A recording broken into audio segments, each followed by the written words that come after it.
சீனர் ஒருவர் ராணுவத்தின் உயர் பதவிக்கு வந்ததும் இனி சீனர் பிரதமராகி விடுவார் என்று இப்போது வயிற்றெரிச்சலில் ஒரு சிலர் வார்த்தைகளை அவிழ்த்து விடுகின்றனர்.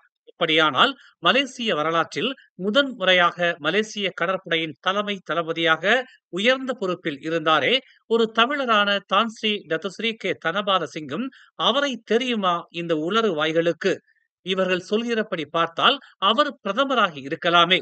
பிள்ளானைச் சேர்ந்த தான்ஸ்ரீ டத்துஸ்ரீ கே தனபாலசிங்கம் என்ற அந்த தமிழ் சிங்கத்தை பிரதமராக ஆக்கி இருக்கலாமே.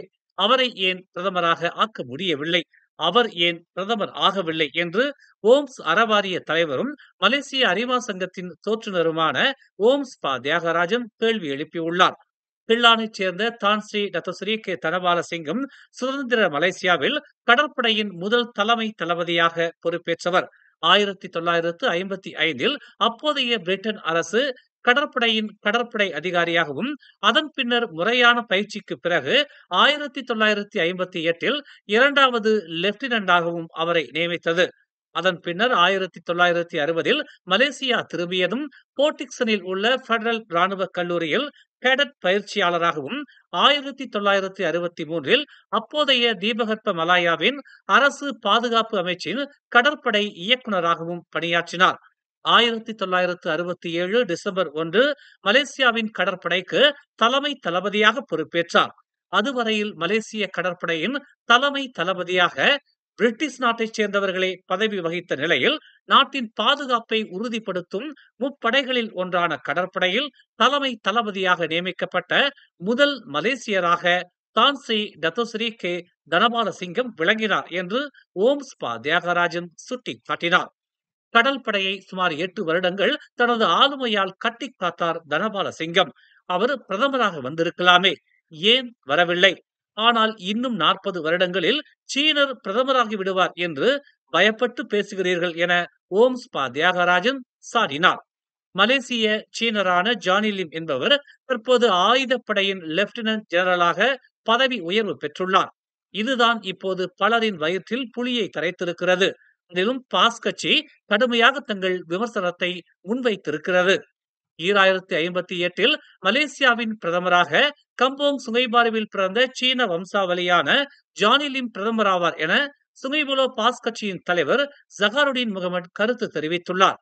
ஜானி லிம்முக்கு உயர் பதவி வழங்கப்பட்டிருப்பதை அவரால் தாங்கிக் கொள்ள முடியவில்லை. அதனால் இப்படி கருத்துரைத்துள்ளார்.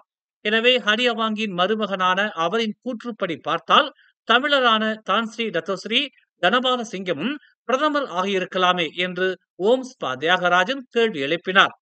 இன்னும் எத்தனை ஆண்டு காலம்தான் இப்படி இனம் மதம் என்று இந்த நாட்டின் வளர்ச்சிக்கு முட்டுக்கட்டையாக இருக்கப் போகிறீர்களோ தெரியவில்லை என்று அவர் கூறினார். நாட்டின் பிரதமராக வருவதற்கு நாட்டு குடிமகனாக ஆளுமை மிக்க நபராக நாட்டை வழிநடத்தும் தகுதிகள் நிறைந்த திறமை மிக்கவராக இருந்தால் போதுமானது. அதுதான் எந்த நாட்டிற்கும் நல்லது. திறமையான ஆளுமை மிக்க தலைவர்கள் ஆட்சி பீடத்தில் அமர்ந்ததால் தான் இன்று சிங்கப்பூர் இந்த அளவுக்கு வளர்ச்சி அடைந்த தேசமாக இருக்கிறது.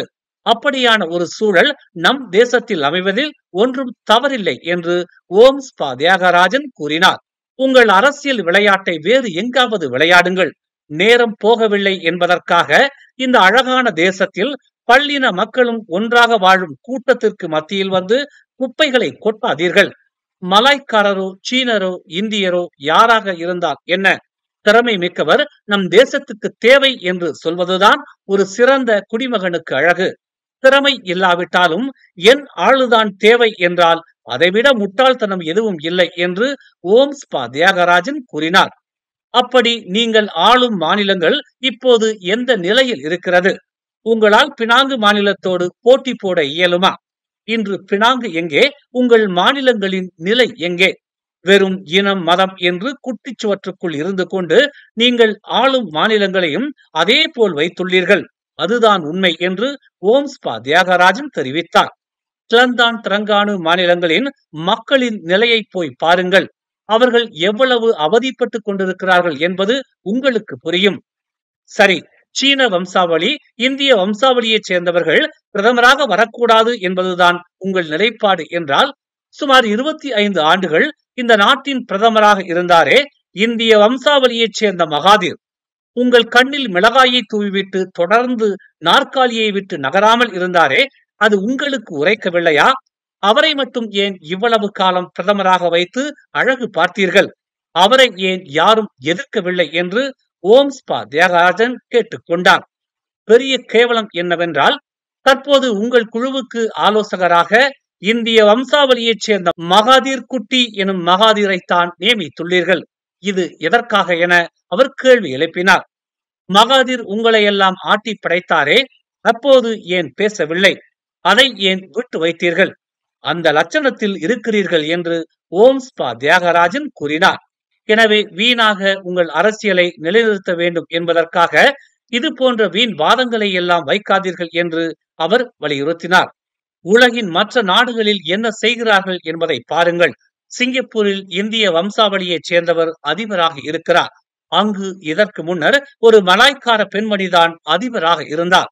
பிரிட்டனில் இந்திய வம்சாவளி பிரதமராக இருக்கிறார். அமெரிக்காவில் கமலா ஹாரிஸ் துணை அதிபராக இருந்தார். இந்தியாவில் ஒரு முஸ்லிமான அப்துல் கலாம் குடியரசுத் தலைவராக இருந்தார். இவர்கள் அத்தனை பேரும் அந்த நாடு நன்றாக இருக்க வேண்டும் என்ற காரணத்தினால் திறமையின் அடிப்படையில் அந்த நாட்டு மக்களால் தேர்ந்தெடுக்கப்பட்டவர்கள். இனம் மதம் எதையும் பார்க்காமல் அவர்கள் தேர்வு செய்யப்பட்டனர் என்று ஓம்ஸ்பா தியாகராஜன் கூறினார். சிங்கப்பூர் மலேசியாவில் இருந்து பிரிந்து போன ஒரு நாடு. நம் நாட்டை போல் அவர்களுக்கு வளம் இல்லை. ஆனால் இன்று அதன் பொருளாதாரம் உச்சத்தில் உள்ளது. அதற்கு காரணம் இது போன்ற பாகுபாடுகள் அங்கு இல்லை என ஓம்ஸ்பா தியாகராஜன் தெரிவித்தார். ஒரு காலத்தில் அந்த பாகுபாடுகள் எல்லாம் இல்லை. அதனால்தான் துன் சம்பந்தன் கூட ஒரு நாள் பிரதமராக ஆக முடிந்தது. இன்று பிரிவினையை விட்டால் உங்களை போன்ற நபர்களுக்கு பிழப்பை நடத்த வேறு வழி இல்லை என்பதால் இப்படி ஏதாவது உளறிக் கொண்டிருக்கிறீர்கள் என்று ஓம்ஸ்பா தியாகராஜன் சாடினார். இன்று சீனர் பிரதமராகி விடுவார் என்று ஆரூடம் சொல்கிறீர்கள். சீனர்கள் மீது வெறுப்பை காட்டுகிறீர்கள். ஆனால் 2008 அமைக்கப்பட்ட பக்காத்தான் கூட்டணியில் இந்த சீனர்கள் கூடத்தான் நீங்களும் இருந்தீர்கள். 2015 வரைக்கும் ஒன்றாக இருந்தீர்கள். அப்போது உங்களுக்கு பிரச்சனையாக தெரியவில்லையா? இப்போது கூட நீங்கள் மீண்டும் பக்காத்தான் கூட சேர மாட்டீர்கள் என்று என்ன நிச்சயம் உண்டு? பதவிக்காக நீங்கள் எதையும் செய்வீர்கள். எனவே வார்த்தைகளை பார்த்து பயன்படுத்துங்கள் என்று ஓம்ஸ்பா தியாகராஜன் அறிவுறுத்தினார்.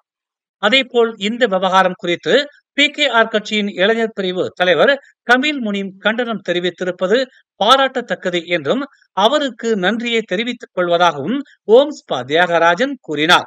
இது போன்ற கூற்றுகளுக்கு கமீல் முனீம் போன்ற இளைஞர்கள்தான் குரல் கொடுக்க வேண்டும் என்றும் அவர் கொடுத்துள்ளார் என்றும் அந்த பண்புக்கு பாராட்டுகளை தெரிவித்துக் கொள்வதாகவும் ஓம்ஸ்பா தியாகராஜன் கூறினார். மேலும் செய்திகளை தெரிந்து கொள்ள தமிழ் மலர் நாளிதழை பாருங்கள். உடனுக்குடன் செய்திகளை தெரிந்து கொள்ள தமிழ் மலர் இணையதளம், தமிழ் மலர் செயலி மற்றும் மலர் டிவி யூடியூப் சேனலை வலம் வாருங்கள். எங்களோடு இணைந்திருக்க மலர் டிவியை பதிவு செய்து கொள்ளுங்கள். உறவுகள் மகிழ்ந்திட விருப்பம் மற்றும் பகிர்வு சேவையை சொடுக்கிடுங்கள்.